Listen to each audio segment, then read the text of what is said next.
Hi, I'm George Hammond, Senior Conference Producer at Technology Networks, and I'm here to introduce our next talk, Reprogramming T-Cell Metabolism to Enhance Adoptive Cell Therapy. I'm incredibly pleased to welcome Dr. Sam Saibil. Sam's a staff oncologist at the Princess Margaret Cancer Centre in Toronto and an assistant professor in the Department of Medicine at the University of Toronto. His clinical practice includes patients with cutaneous malignancies as well as cancer of unknown primary. He also has a clinical interest in adoptive cell therapy and novel immunotherapies. And on the research side, he completed a PhD and postdoctoral research training in T-cell biology. His current research program focuses upon the emerging field of immunometabolism and identifying strategies to manipulate metabolic pathways in immune cells to improve the efficacy of immune therapies. A very warm welcome to you, Sam. And following the presentation, we will also have a Q&A session, and we welcome any questions that you might have. Please ask questions using the Q&A system to the right-hand side of the video player. And without further ado, I'd now like to hand over to Sam to begin his presentation. Perfect. Thank you very much, and it's a pleasure to be here with you. So without further ado, I'm going to get into some work we've been doing in the realm of reprogramming T-cell metabolism to see if we can enhance adoptive cell therapies. So these are my disclosures. So probably this audience doesn't need this, but in terms of adoptive cell therapy, there are now FDA approvals across multiple different platforms, which is quite exciting. Obviously, CAR T cells have been revolutionary in the treatment of hematological malignancies, but TIL, or treatment with tumor-infiltrating lymphocytes, has been recently FDA approved for the treatment of melanoma, and transgenic TCRs or TCR-T T cells have been approved for the treatment of some rare sarcomas. But across all of these platforms, one of the things that is really interesting is regardless of if you're getting the cells from tumor, as in TILs, or in the blood, as in CARs or TCR-T, you have this opportunity when the cells are outside of the patient to manipulate them. So this is where our interest lay, was what are there things we can do in vitro to these cells to make them better before we put them back into the tumors to start hopefully kill cancer. And so then why metabolism? Well, when we started getting interested in this field now almost a decade plus ago, the sort of overarching paradigm in the field was for cellular therapies to be effective, you really wanted to make memory cells. And that even though activated effectors were really good at producing cytokines and killing tumor in a dish, the emerging data from multiple different centers and multiple different trials of multiple different platforms of cellular therapies sort of showed us that central memory cells, or even better, stem-like memory cells, had this ability to self-renew and proliferate in the body and stick around, and that seemed to correlate with better responses to cellular therapy, while activated effectors, even though they produce a lot of cytokines, seem to disappear and were correlated with less good responses to cellular therapies. So the idea was we need to make more like memory cells in the dish before we put them into the patient. So where does metabolism come in? And just as a quick review, for most of this talk, when I talk about metabolism, I'm really going to be talking about bioenergetics and two major sort of different pathways of bioenergetics. So the glycolytic cascade, which takes glucose to pyruvate in the cytoplasm, yields 2 net molecules of ATP, so not that much per molecule of glucose, but is rapid and is anaerobic. It's also the backbone for many other processes that rapidly dividing cells need, such as making serine or the pentose phosphate pathway to make nucleotides and other substrates for cell division. Conversely, oxidative metabolism, which occurs in the mitochondria, can yield up to 34 molecules of net ATP from 1 molecule of glucose. It is obviously, as the name implies, requires oxygen to be present, and in addition to pyruvate, which gets turned into acetyl-CoA in the mitochondria, can run off of different substrates, including fatty acids and lipids. So essentially, when we refer to glycolysis versus OXPHOS, these are sort of the two major metabolic modes we'll be discussing going forward. So how does this play into T-cell biology? Well, this was work done by Erica Pierce, predominantly her group, and now many other groups, where they really started to link T-cell metabolic programming with T-cell function. So for CD8 T cells, what was observed was cells went from this very quiescent resting state of a naive T cell, and then in the context of an acute antigen, like an infection, you activated a whole bunch of antigen-specific T cells to become T cell effectors. They massively upregulated their metabolic activity. However, glycolysis more than OXPHOS and T cell effectors, they're uh, likely due to their need for rapid proliferation and all of the things that fall off the glycolytic cascade.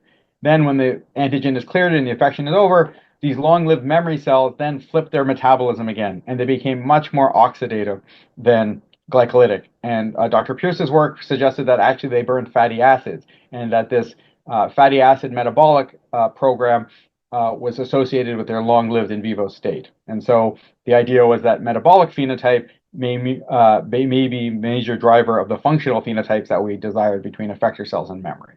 So that was the idea we got interested in. And this whole idea was metabolic programming a major component of memoryness, so to speak. So we got interested in looking into these peroxisome proliferator activated receptors, or PPAR agonists, because these PPARs, of which there are three isoforms, alpha, beta, also known as delta, just to make it confusing, and gamma, have been described in many other tissues to be involved in promoting fatty acid oxidation, and we had very good synthetic ligands of these nuclear receptors to activate them, many of them which had been developed as anti-cholesterol drugs. So we hypothesized that if we could induce fatty acid oxidation and oxidative metabolism using one of these PPAR agonists, potentially we could reprogram effector cells to be more memory-like and potentially boost boost the efficacy of adoptive cell therapy.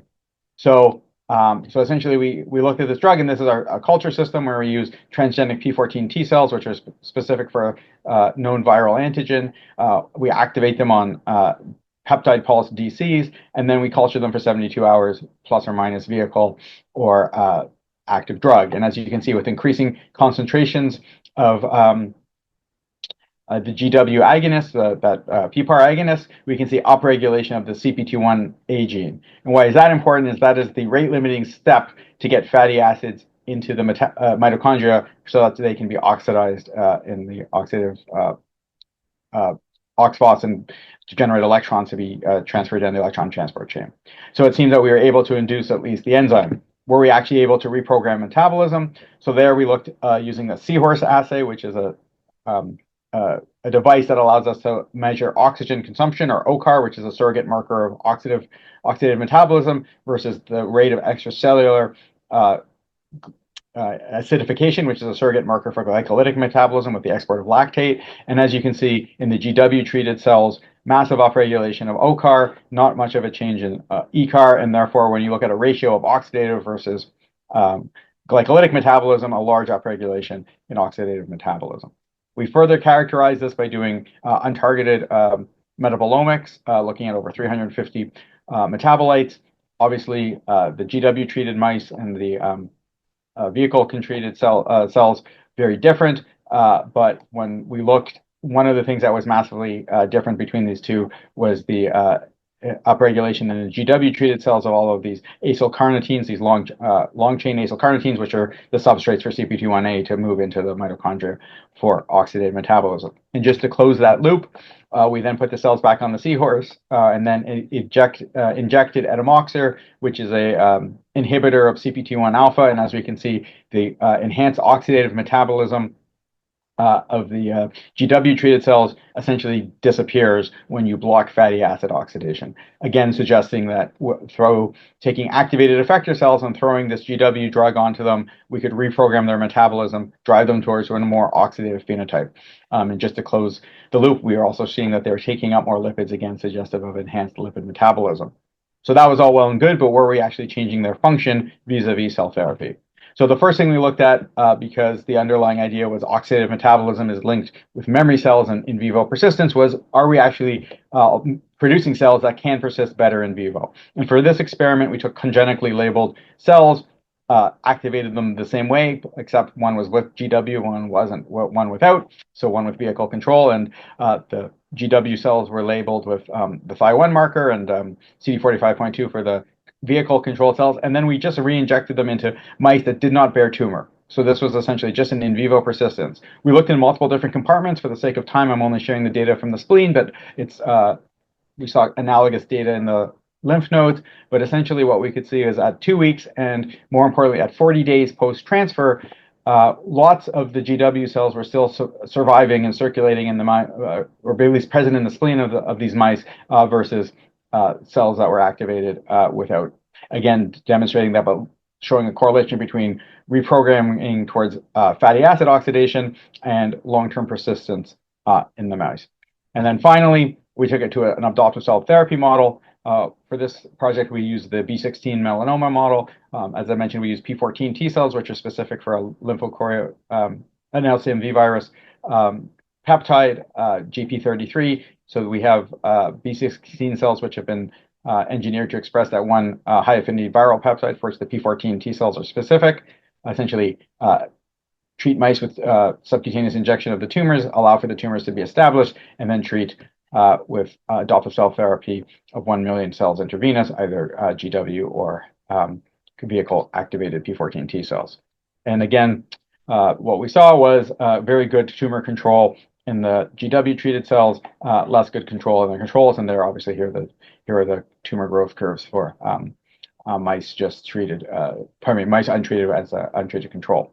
And then in larger numbers of cohorts, we could see that the median overall survival was enhanced when using the GW treated cells. This is obviously not the most impressive enhanced overall survival, but those of you who work in the B16 model know that it's quite aggressive, and this is quite a significant increase in survival for that model. So this was sort of our introduction to proof of concept that we could take a drug, modify the metabolic programming of T cells, activated T cells in vitro, and then put them back into the mice and see different biological behaviors, both in terms of persistence as well as in terms of tumor control. And so that was very encouraging, but we then went back to the model and said, well, this was a very good and seminal piece of work by Dr. Pearson colleagues to sort of describe this model for CD8 T cells, but life is usually much more complicated. And in this model, it's very binary. You essentially have on or effector cells and off or memory cells, but there was emerging data that CD8 T cells, much akin to their CD4 brethren, are more complicated than that. And upon T cell activation, you can actually induce different effector phenotypes of CD8 T cells much in an analogous way that you can for CD4 T cells. And each of these CD8 lineages has a canonical transcription factor, cytokines known to induce its differentiation, and very different lineage-defining cytokines. So there's an ever-growing universe, but for here, just an example, in our lab, we were able to produce sort of the canonical TC1 cells that make interferon gamma and TNF alpha and kill, induced by IL-12 and with T-beta as the transcription factor, but also a whole universe of other CD8 T cell lineages. And interestingly, by work by a very talented then PhD student, now postdoc, Michael St. Paul, which is all published, in our B16 melanoma model, these different TC subsets behave very differently in their ability to control tumors. So these, as you can see, the blue line is our canonical TC1s, which show the best tumor control, but some of these other subsets, including the TC9s and the TC17s, at least in our hands, provided essentially no tumor control above no cell treatment, and TC0s were essentially cells activated by dendritic cells in the absence of any polarizing cytokines to push the lineage. And then Dr. St. Paul went on to show in further experiments that this novel TC22 subset was comparable and potentially even slightly better in our model with tumor control to TC1. So this was very interesting data, and then also got us thinking, based on the sort of paradigm of metabolic programming being tied to T cell function, was it possible that these different TC subsets actually had different metabolic profiles? So to do that, what we did was untargeted metabolomics,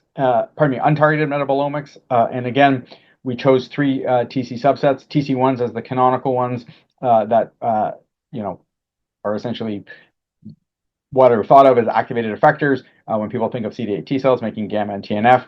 The TC17s as representational of one of the subsets that doesn't perform in our models, and the TC22s as this novel subset that was quite good in controlling tumor in our models.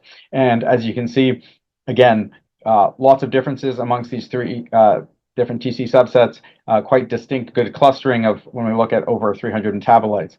But when we drill down and start looking more at the functional metabolism, again, we see very interesting differences. So when we run them on the seahorse, TC22s, very oxidative relative to the others, again, with an increased OCAR, essentially comparable, slightly reduced ECAR. And then when you do the ratios, you can see a markedly increased oxidative to glycolytic metabolism in the TC22s in particular.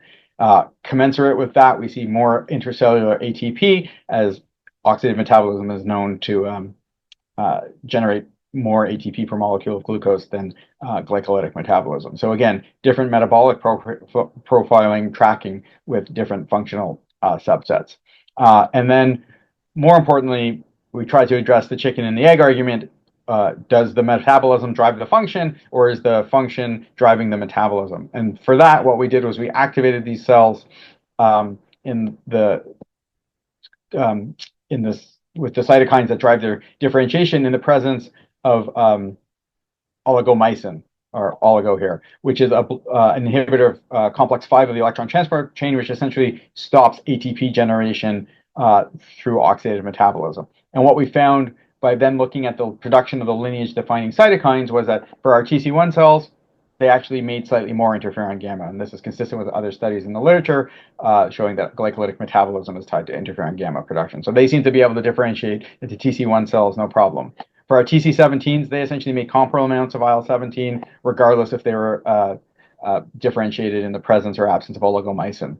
But interestingly, for our TC22s, which are our best tumor control cells, when we tried to make TC22s or cells that made IL-22 in the presence of oligomycin, it was greatly abrogated, suggesting that ATP production through oxidative metabolism was necessary to drive this IL-22 producing phenotype.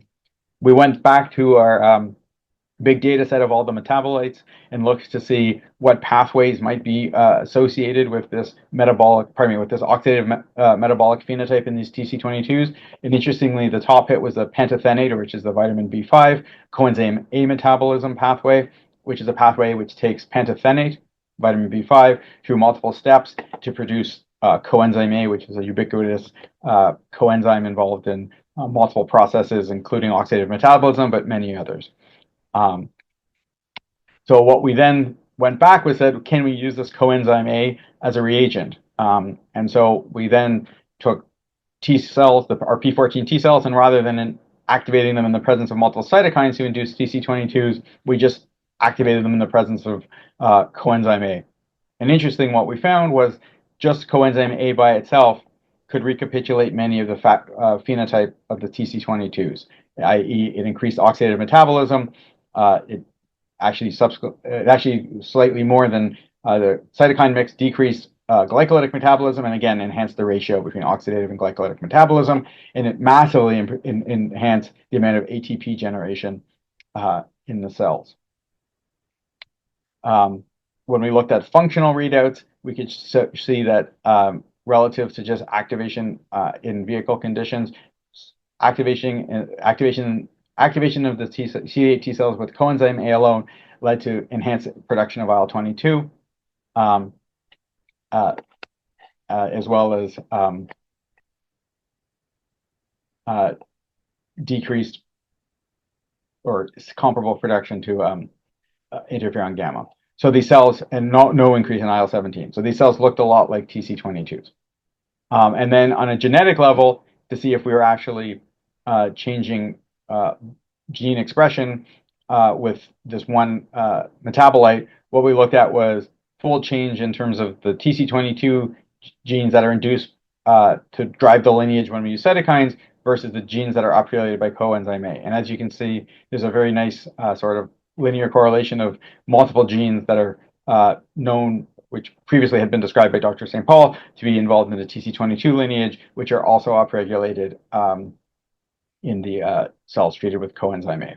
So again, showing that a single metabolite can drive functional and genetic changes in T cell subsets. So that was all well and good, but are we actually able to do anything with these cells in terms of adoptive cell therapy? So for this, we then use the spontaneous tumor model, which is the RIP-GP tag2 model.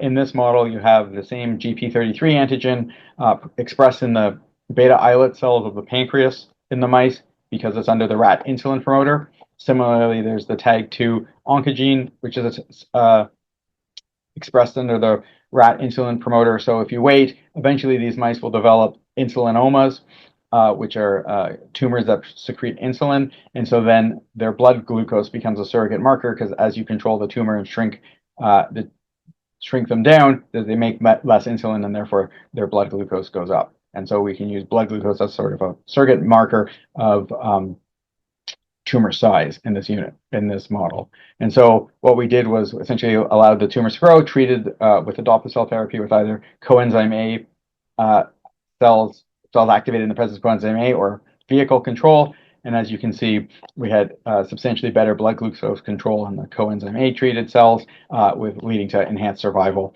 of the mice given ACT with CoA treated versus vehicle cells. And when we looked 18 days after our cell therapy and the pancreatic tumor draining lymph nodes, again, we saw enhanced persistence of the transferred cells in the coenzyme A treated cells versus the vehicle treated cells in terms of the total number of CD8 cells in the tumor draining lymph node. So that, again, this again shows a nice synergy between metabolic programming and effector function in CD8 T cells. We sort of identify coenzyme A pathway in inducing these TC22-like T cells in the absence of polarizing cytokines, and showed that in a cellular therapy model, we could use this treatment to enhance tumor control. And again, interestingly, this is the second example where we demonstrated that by enhancing oxidative metabolism, this time through coenzyme A, and from data I didn't show you, likely using glycolysis in the TCA cycle versus with the other example of GW using fats, you can also enhance in vivo persistence. So secondary way of inducing oxidative metabolism in CD8 T cells. And then for the last example of third story I would like to sort of tell is looking back now at the tumor microenvironment. So we had sort of shown that we have ways of inducing oxidative metabolism, and these cells can then be used as cell therapy in preclinical models, at least, to enhance tumor control. But we know that the tumor microenvironment itself is a very harsh environment with lots of metabolic factors that inhibit T cell function and actually drive T cell dysfunction and exhaustion. And these, can be lack of nutrients either through their degradation, such as arginine and tryptophan, by specifically produced enzymes, or competition for glucose or oxygen with tumor cells or other cells, as well as an emerging number of other factors such as high pH, low pH in the tumor microenvironment, high potassium concentrations, or hypoxia itself. But what we were interested in was actually looking at what happens when you take activated T cells that had been activated in abundance of nutrients, such as in the ex vivo in the context of ACT, and then put them into one of these conditions of more metabolic stress that they might encounter in the tumor microenvironment. And so for starting, due to the fact that there was a lot of data about arginine deprivation, we looked at arginine first. And one of the other reasons we looked at arginine is that arginine deprivation or amino acid deprivation in general is supposed to activate this pathway of GCN2, which is a cellular sensing kinase, which essentially binds to uncharged tRNAs. So when there's amino acid starvation, you have an accumulation of uncharged tRNAs. These then bind to GCN2 and that becomes activated.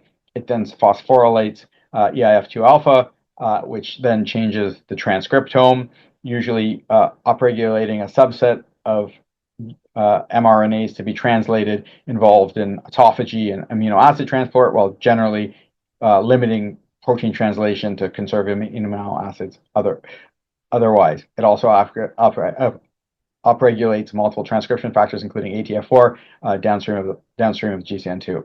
And this is sort of collectively known as the integrated stress response. And so this has not been well characterized in activated T cells in terms of what its role is. And we figured arginine withdrawal would likely be a very good inducer of this pathway. So to model this, essentially what we did was we activated our P14 T cells for 3 days in an abundance of nutrients, and then just expose them to either normal culture for 4 more days or culture in the absence of arginine for 4 days, either to see what the effect of acute arginine withdrawal on activated T cells would be, because there was lots of papers that mentioned if you put T cells and tried to activate them in the absence of arginine, they don't activate well. But so we were asking a slightly different question. Obvious caveats, this is very artificial. This is only one stress well in the tumor microenvironment. There are many, but we started there. And interestingly, what we found was first, not that unexpected. We found that arginine withdrawal activates the GCN2 pathway. In the absence of arginine, we found that multiple transcription factors such as ATF4, as well as metabolic enzymes such as GP2 and ASNAS, the asparaginase synthetase, all known target genes of ATF4, were massively upregulated by arginine withdrawal. And on a protein level, the CD98 amino acid transporter was also upregulated by arginine withdrawal, demonstrating, at least by this subset of array, that we are hitting the GCN2 pathway, and known GCN2 targets are activating downstream of arginine withdrawal. What was somewhat more unexpected, though, was even though we were turning on this GCN2 pathway, which was supposed to limit T cell activation and translation, what we actually found was when we looked at the function of these T cells, we saw increased interferon gamma and increased TNF in the cells cultured in the absence of arginine, and a larger increase in cells, polyfunctional cells that produce both. And this was done across multiple mice. In terms of the metabolic programming, we also saw a shift towards oxidative metabolism with, again, an increase in OCAR, no big change in ECAR, and a large increase in the amount of ATP. So we were producing cells with high oxidative metabolism, but also high production of effector molecules, as well as upregulation of CD98 and other aspects of the GCN2 amino acid response, withdrawal response. So we thought this was interesting. We thought that was an interesting phenotype to potentially use an ACT. So rather than going ahead with arginine withdrawal, we said, well, is there a pharmacological way we can mimic that? And so there's this drug called halofuginone, which is a inhibitor of loading proline on the proline tRNA. And because of that, what it does is it allows multiple uncharged prolyl tRNA synthetases to accumulate in the cell, and then is a very potent activator of GCN2 kinase activity. So we then repeated this, but instead of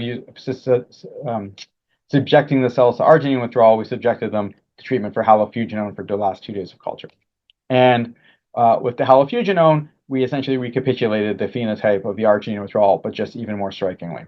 So essentially, we saw increased interferon gamma and TNF production, even more strikingly with the halofuginone treatment. We also saw upregulation of granzyme B, the cytolytic enzyme, as well as upregulation of CD98. When we looked at these cells on the seahorse, again, we saw quite impressive induction of oxidative metabolism. This was resistant to treatment with etomoxer, suggesting that it was not through fat. And again, high ratio of OCAR to ECAR and lots of ATP in these cells. We then looked at some immunophenotyping in these cells, and interestingly, looking at multiple surface receptors, both co-inhibitor and co-stimulatory, we found a larger increase in 4-1BB expression, but not a lot of change, at least at the ribosomal level, in terms of translation of the other receptors, and we validated the upregulation of 4-1BB with flow cytometry. So this essentially gave us a model where we had halofuginone activates GCN2, leading to these increase in effector functions, as well as increase in oxidative metabolism. We then did a little bit more work to try to figure out how these two arms of this phenotype were being activated because they sometimes seemed a little contradictory as there was good literature that some of the things like the effector phenotype should be dampened with GCN2 activation. So one of the things we looked at was the accumulation of amino acids within the halo-treated cells, and we can see with the exception of arginine and aspartic acid, there was the accumulation of multiple different amino acids in the halo-treated cells, particularly proline, which makes sense because uncharged proline is a direct sort of on-target effect of this drug, but multiple other amino acids. And many of these are known activators of the mTOR signaling pathway. And even though GCN2 in a lot of literature is supposed to be antagonistic with mTOR, we actually found that in the halo-treated cells, we saw quite a good upregulation of phosphorylation of mTOR. And some of that was actually downstream of the CD98 leucine import receptor, because if we block CD98 with this BCH drug, we could actually see a decrease in phospho-mTOR. So setting up a model where it looks like driving the amino acid stress response, upregulating CD98 causes a lot of intracellular accumulation of amino acids, particularly leucine and proline, leucine at least downstream of CD98 driving mTOR activation. And then looking at multiple other parts of the phenotype, I won't go through this in great detail in terms of time, but essentially what was interesting was by blocking amino acid import through CD98, we could block 4-1BB upregulation, granzyme B, and interferon pathways to various degrees, but we had no effect on the oxidative metabolism. And that was really important because when we went back and thought about it, it was like, what could be driving the oxidative phenotype in these halo-treated cells? And as mentioned earlier, there's been some literature to suggest that halofuginone induces autophagy, and when we went and looked with a fluorescent dye that stains early lysosomes, we just saw early autophagosomes. We saw an accumulation of these early autophagosomes in halo-treated cells. And more importantly, when we treated the cells with 3-MA, which is an autophagy inhibitor, we showed that if this is the oxidative metabolism in halo-treated cells, by adding 3-MA, we actually impaired the oxidative metabolism quite substantially, while in control cells, the addition of 3-MA essentially did nothing, and that's just characterized over there. And then just to finish it off, interestingly, 3-MA or blocking oxidative metabolism to oligomycin also decreased the interferon gamma, showing that there's some crosstalk between these two pathways. So it looks like halofuginone is an interesting drug that we can apply to activated T cells through the activation of the GCN2 pathway. We activate autophagy and CD98 expression. These then play into driving oxidative metabolism and concurrent activation of the mTOR pathway, which drives increased effector function. So sort of an interesting phenotype that, again, we wanted to take into our models to see if this was a good anti-tumor cell. And so for this, we actually use the EG7 tumor model, which expresses ovalbumin. These are thymoma cells, and use OT1 transgenic cells that were activated with vehicle or halo. And as you can see, the halo-treated cells demonstrated significantly better tumor control in this preclinical model, leading to long-term survival in the mice compared to treatment with regular vehicle control cells. Moving that forward, when then looking at human healthy donor peripheral blood T cells, we could see similar metabolic and functional reprogramming on CD8 T cells activated in the presence of halo from healthy donors. So again, encouraging for a potential clinical translation, and then moving it even one step further, we were able to generate cells that express MART1 transgenic, which is a potentially therapeutic TCR, which recognizes a known melanoma antigen, and the TCR expressing cells that were transduced with the TCR also demonstrated the halo phenotype with increased CD98 4-1BB expression and granzyme B across multiple different donors. So in summary, from here we showed that in activated T cells, acute amino acid withdrawal could actually reprogram T cell function and metabolism again towards an oxidative phenotype, but this time through the activation of the GCN2 pathway towards autophagy. as well as enhanced effector function, um, and that this reagent could actually be used on T cells from humans as well as from mice, demonstrating the same phenotype, which hopefully speaks to its potential for clinical translation. Um, and so the other thing it showed was that now we have three reagents that all can drive oxidative metabolism in T cells, which was our original goal, but seemingly through all different means, one through fatty acid oxidation, one through glycolytic metabolism, and one through autophagy and presumably amino acid metabolism. So now that we have these tools, how are we going to apply them and how are we going to potentially get them into the clinic, and which makes the most sense. So in the last few minutes, I'm just going to talk about some of our early translational work and what strategy we've decided upon. So I'm a little biased because I'm a melanoma physician, and in melanoma, tumor infiltrating lymphocytes are showing quite a lot of promise. So just so that we're all on the same page, this is from a meta-analysis that was published a long time ago, but essentially in the Corn analysis, what they did was they looked at survival on phase 2 clinical trials for stage 4 melanoma between 1975 and 2000, so essentially 25 years of trials. And this is the survival curve. And you don't need to be a melanoma doctor to know that that's dismal, as if you look at the 12-month survivals, you're looking, somewhere south of 20% of patients. So absolutely dismal survival. The good news is melanoma stage 4 circa 2025, with the advent of checkpoint inhibitors into the clinic, the survival is not so dismal anymore. So with combination CTLA-4 and PD-1 blockade, we're now talking about 10-year survivals, which is amazing. The problem is we're talking for 10-year survival still for less than 50% of the patients. Median survival with combination ipilimumab and nivolumab is 71.9 months, meaning that's when half the patients have passed. So obviously there's room for improvement. And particularly what we're looking for is active agents for patients that have already been exposed to these immune checkpoints and they didn't work.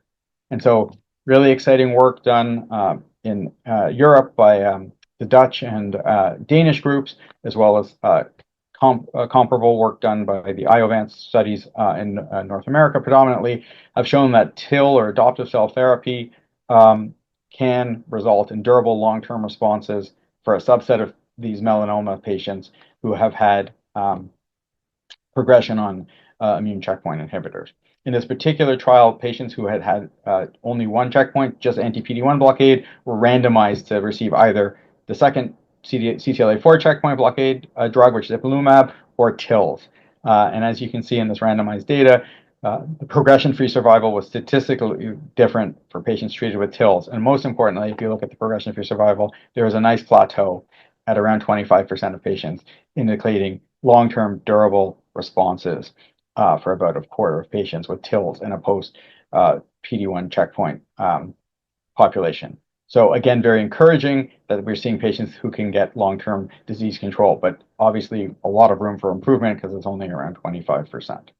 And so just to quickly refresh what a TIL protocol looks like, a tumor is surgically resected. Small tumor fragments are grown in what we call a pre-rapid expansion phase and high-dose IL-2. This is between 2 to 4 weeks, and so the T cells are grown out of the tumor essentially.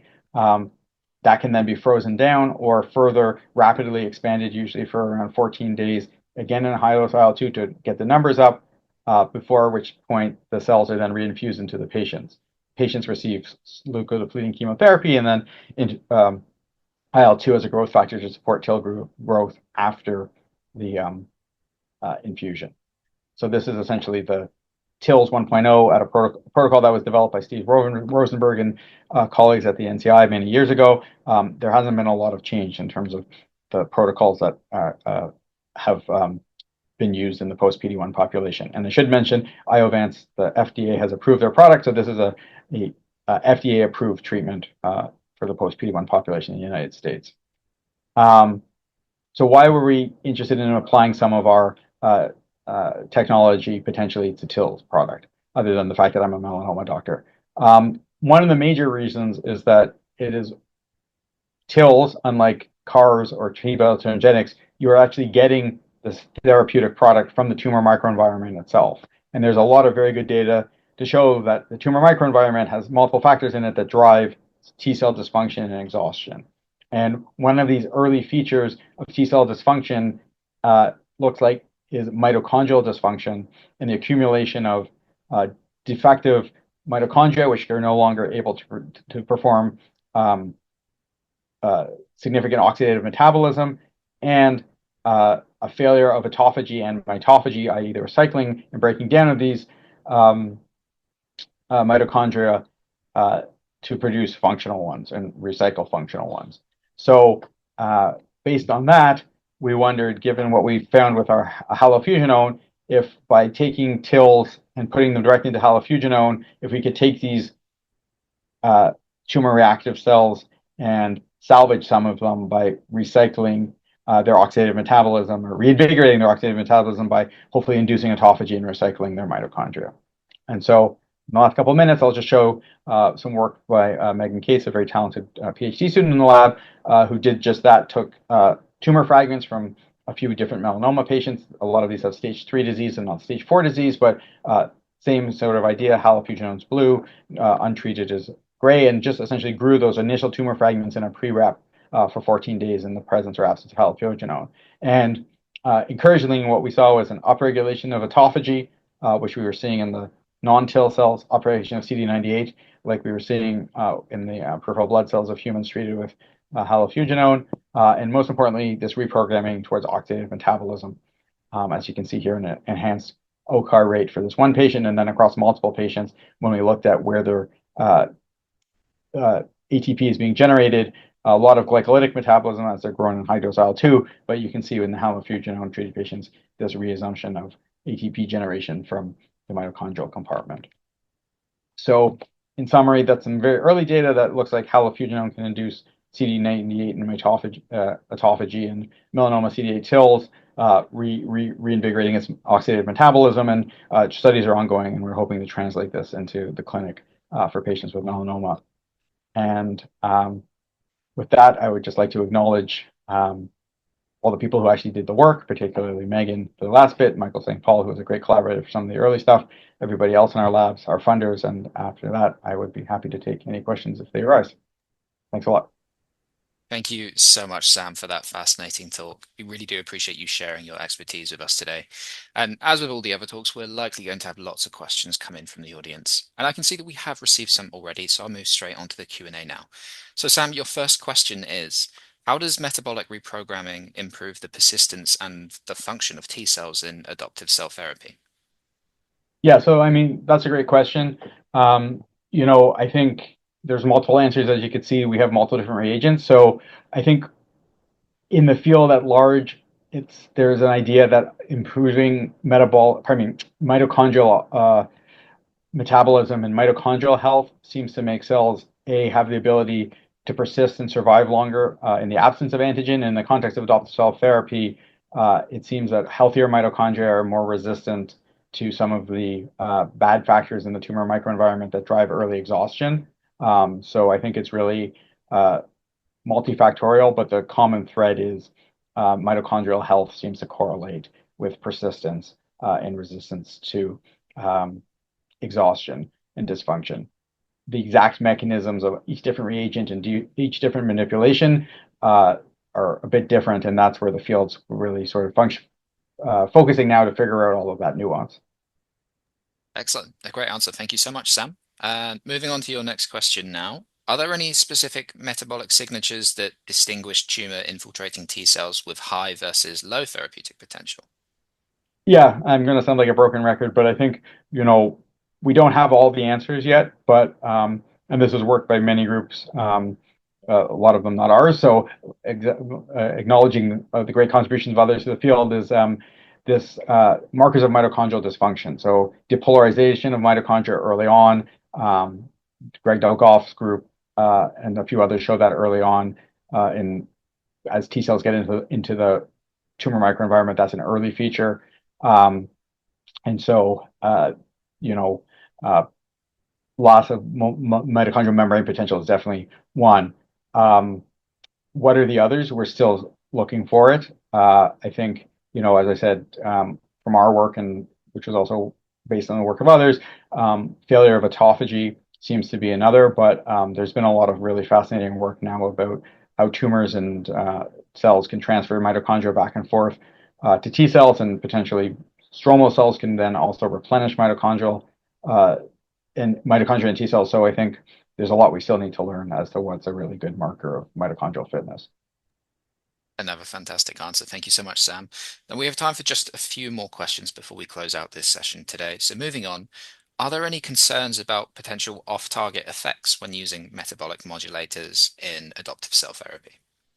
Oh, absolutely. So I think, as an example for the halofuginone, if you read the macrophage literature, there's a lot of good papers that I would argue that activation of the GCN2 pathway in macrophages promotes a very pro-tumorigenic, and if we're allowed to say it anymore, M2 type phenotype, as opposed to what you want in terms of an inflammatory M1 macrophage when you try to fight cancer. So one of the reasons that we've sort of adopted our approach in looking for metabolic manipulators is we're looking for things that we hope can reprogram the T cell in the petri dish with lasting effects, or effects that at least last long enough to have a therapeutic effect where the intervention doesn't necessarily have to go into the patient, where the drug can actually only be applied to the cells ex vivo. So that's sort of how we're trying to circumvent that issue.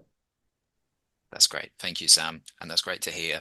So we have time for one final question today, which is what are the major challenges in translating metabolic reprogramming strategies from preclinical models to patients? If my flippant side can come out, it's usually just time and money. To be perfectly honest, as anyone who works in the development space knows. So I think, I was recently at a meeting, and this is not metabolism stuff, but just in general, I think there's an ever-going list of 58 genes that people have identified as potential targets for CRISPR to enhance adoptive cell therapy. Just the time it takes to get any of these interventions, by genetic or pharmacological, through the GMP process and then into the clinic is quite impressive. So I think we're at a bit of a tipping point. If I can be optimistic, I think there's a lot of groups working on a lot of interesting technologies, both in the metabolic space and others. So I'm hoping we'll see early phase 1 trials in the next few years. I know we're very eager to get Halo into the clinic in the next year or two. So stay tuned. But I think, yeah, it's just the process takes a while. That's excellent. Thank you so much, Dr. Saibil. Unfortunately, that is all that we have time for today. Just a quick reminder to our audience that any questions that we didn't have time to get to will be sent to the speaker after the event. And as with all the other talks in the event, this talk will be available to view whenever you want for the next 30 days. That just leaves me to say a massive thank you once again, Sam, and for addressing all of those questions, and to everyone in the audience. We'll be back soon with the next talk.